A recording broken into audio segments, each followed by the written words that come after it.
Ah, yes, it's the start of the football season. Or something, I don't really know. I'm not really a sports guy, at least when it comes to watching traditional sports like football on TV. With that being said, Nickelodeon wasn't going to let this slide. They wanted me to care about watching sports, more specifically here, football, when they teamed up with the NFL to bring out a cartoon series that just needed to incorporate the world of the NFL as its central theme. But the rest of it, with whatever would be left, well, it could be whatever it wanted. And what it wanted was to basically be like the Power Rangers. And on top of this, the whole base concept of the story that happens here kind of turns the NFL as a whole into a giant secret alien conspiracy, and I am not joking when I say that. So let's just talk about it. Let's see how this series came to be in the first place, as well as how the partnership between the NFL and Nickelodeon evolved. And of course, what the show was all about.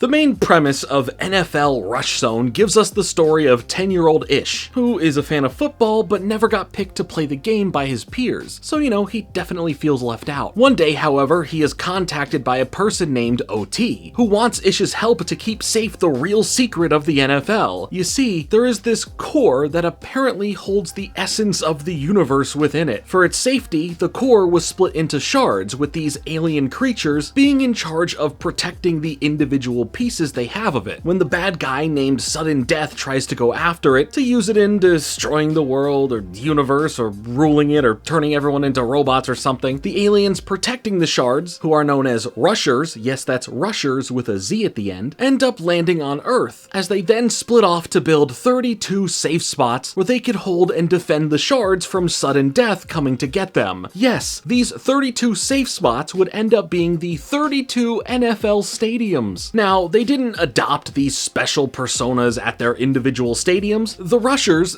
somehow, always looked like mascots, and just perfectly had the right match in their designs for the locations that they would separately have for their stadiums. Ish gets brought into this world to be a guardian and help fight back against those going after the core, thanks to his ability to enter the Rush Zone thanks to the power of the core. And basically, the Rush Zone is where Ish locks in, getting all this IRL cutaways to real player highlights that can now help him in dealing with whatever situation he's in. Now, with the structure of the first season, all of it really fills the role of a prequel or a prologue to when things really become a full-on show with the second season. This same premise is then expanded into Ish now being 11 and moved over to Ohio, because that's where the Football Hall of Fame is and they need that in the show, as we then get other Guardians that join Ish, that being Ash, Ricky, Troy, Tua, and Marty, as now there are new villains in the form of Wild Card and Dropkick, as they are after these special football-looking pieces of the core called Mega Cores. And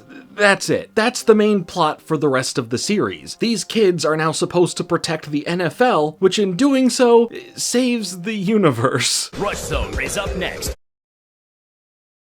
It's NFL Rush Zone. So the world of NFL Rush Zone didn't start out as this cartoon series. We'll catch back up to speed with that here later on, but in the beginning, NFL Rush Zone was this online space for young NFL fans to hang out and play games within, much like you'd see with spaces like Club Penguin, for example. Nickelodeon and NFL would come together at some point in a way that can be a win-win for both of them, crossing over Nicktoons and football, where you'd still get an action-based cartoon, as it would also be a huge advertisement for the NFL. So taking the brand of NFL Rush Zone, it was all about expanding that idea into a full-on series. NFL Vice President of Fan Strategy and Marketing Peter O'Reilly said, "Millions of children have discovered the fun of the NFL Rush Zone online world in the past 2 years, and this new series is a great way of bringing the Rush Zone to an even wider audience every week during the NFL season." The, at the time, Nicktoons General Manager and Senior Vice President of Programming Partnerships, Keith Dawkins, would state, "It was great to be partnering with the NFL. To be able to bring the power of two brands that boys love, the NFL and Nicktoons, together under one roof and leverage the best of what we both do is extremely exciting. This new series combines fantasy, sports, gameplay, teamwork, competition, and the age-old theme of good versus evil under one compelling new narrative." Now that's what I call brand synergy. Speaking of brand synergy, I want to take a moment to thank today's video sponsor,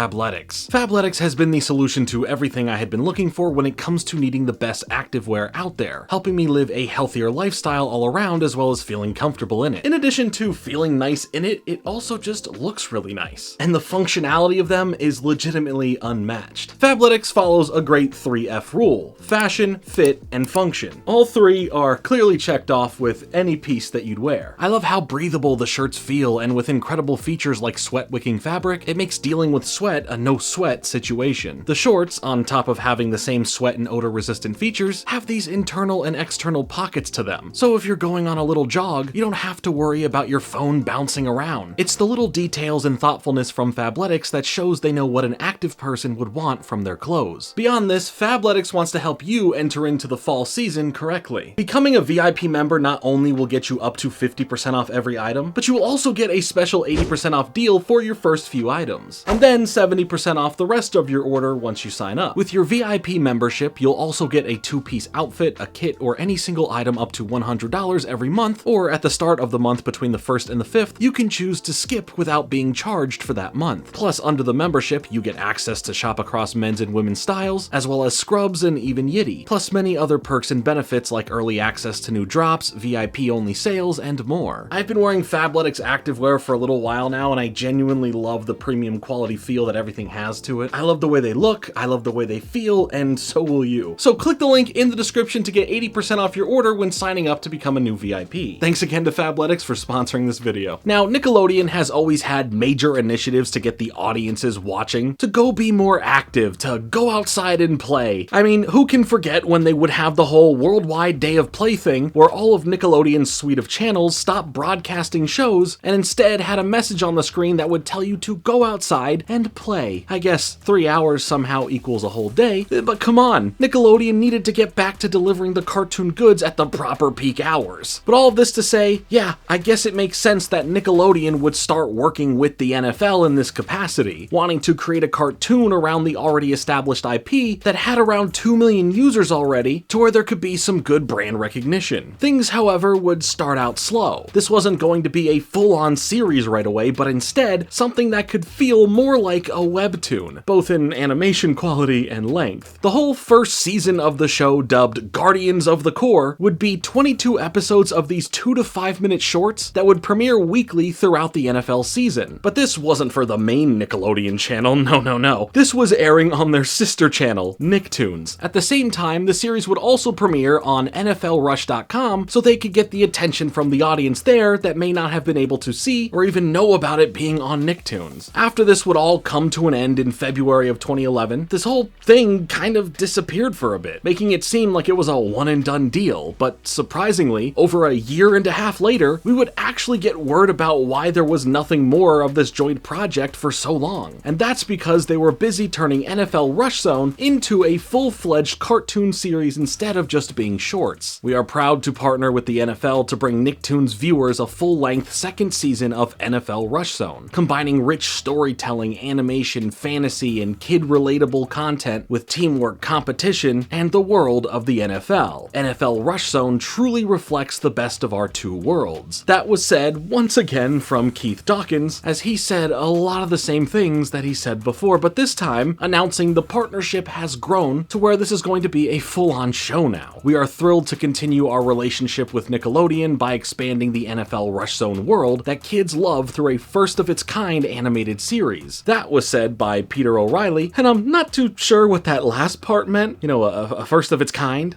but okay, sure, what the heck. He would continue on to say as well, young fans and parents will relate to our unlikely heroes while also experiencing their favorite NFL teams and players in a whole new animated way. The same kind of setup and deal would happen here between the two brands, with the Nicktoons channel premiering this season 2 of the show, titled Season of the Guardians, while NFLrush.com would host the episodes online afterwards. This time, the NFL Network channel would even play reruns of the episodes too, as well as have high-definition versions of the episodes being able to be viewed on video boards in NFL stadiums. So to give credit where it's due, there was a big effort in making this series a big deal and seen by their direct audiences, more so football fans than just Nickelodeon fans though. This partnership would continue on for a third season dubbed Guardians Unleashed, but that was it. After the third season came to an end in October of 2014, the show show never would continue. And to make matters worse, the series would end on a cliffhanger. Another episode of Rush Zone is up next.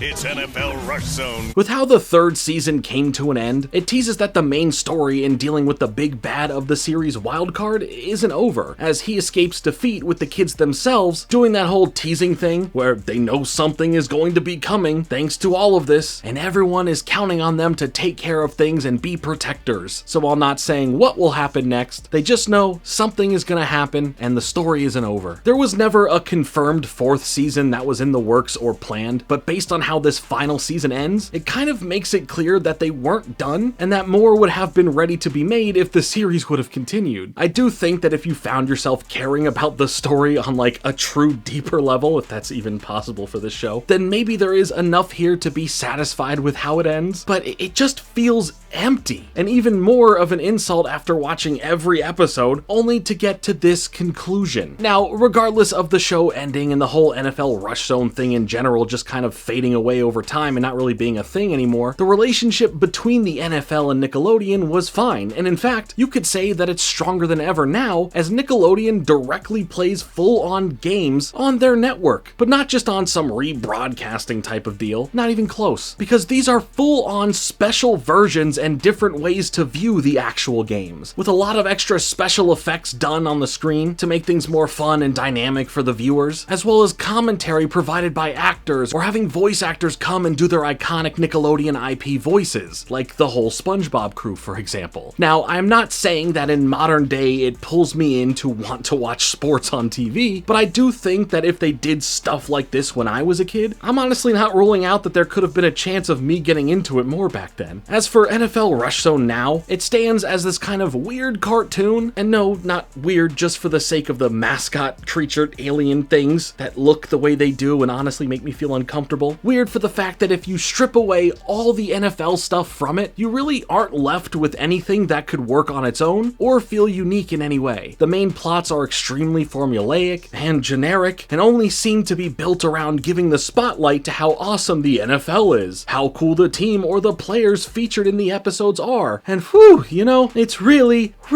at the end of the day, just a giant ad for the NFL. I'm not saying that's a bad thing. What cartoon wasn't or isn't pushing something else like toys or cards or other pieces of media? I get that, but this, different from all the legal ways other shows go about promoting other parts of their franchises, just feels like 22 minutes of a straight ad to watch football, or go to a game in person, or go visit the Football Hall of Fame in Ohio. You need to truly join the world of the NFL. It constantly, in every episode, only feels like it serves one purpose, making you want to watch and be into the NFL ecosystem. At no point did it feel like any of the effort made to design some bit of the story that involves a group of kids protecting the NFL at all costs was truly there outside of basic outlines and ideas that all serve to just highlight some team or some players of the week. And speaking of the real players and people that they would have voice act in the series, yeah, they're not actors, man. So that really doesn't help for the entertainment value, but I'm not hating on that. Get your bag. And you know what? The show ending with answers and resolutions not fully being given to the audience really cements these sentiments I'm expressing. They can tease substance, something more than just watch football, but they can't deliver on that promise. Or here with a cool football analogy, they can get a couple first downs, but they can never score a touchdown. Throughout the 3 seasons of the show, I didn't find myself caring about the main characters or the missions they would go on or who they had to fight. There just never felt like a good reason to care. Maybe, and I'll give it this, maybe it's because I don't really care about football. Maybe it's fully a me thing, and if you like football and care about the teams and the players and are into this world completely, then maybe the show does have something cooler to offer to you more than it ever would to me. I have no ill will to those who love football. Having a hobby and being really invested in it is a great thing, but sometimes you sports fans out there take this whole hobby thing a little too far. Cosplaying as players by wearing their jerseys, buying memorabilia and collectibles, traveling to go see the games in person to cheer for your team, both sober and drunk, depending on your age. I mean, come on. Don't you think that all of that is just a little bit silly?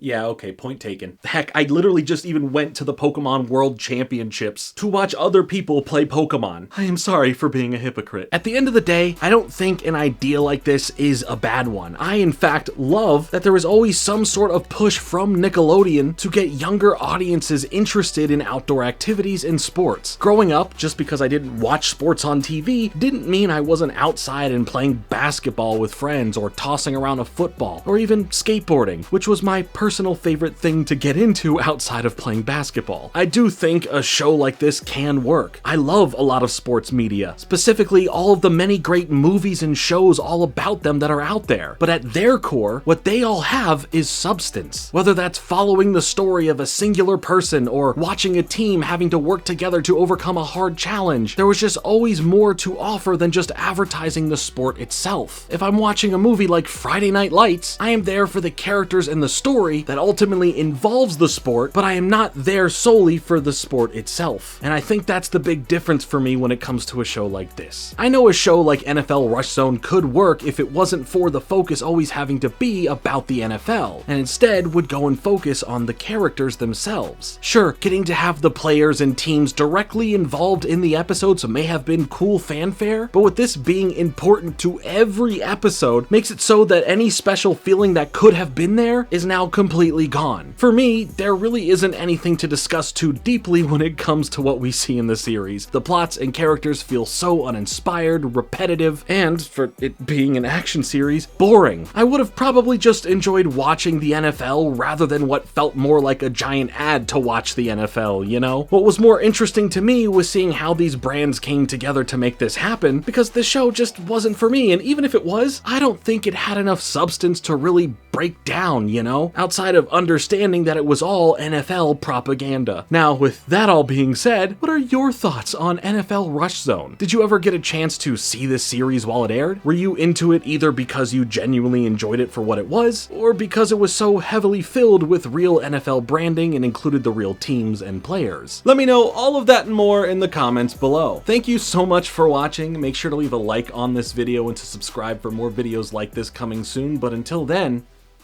later.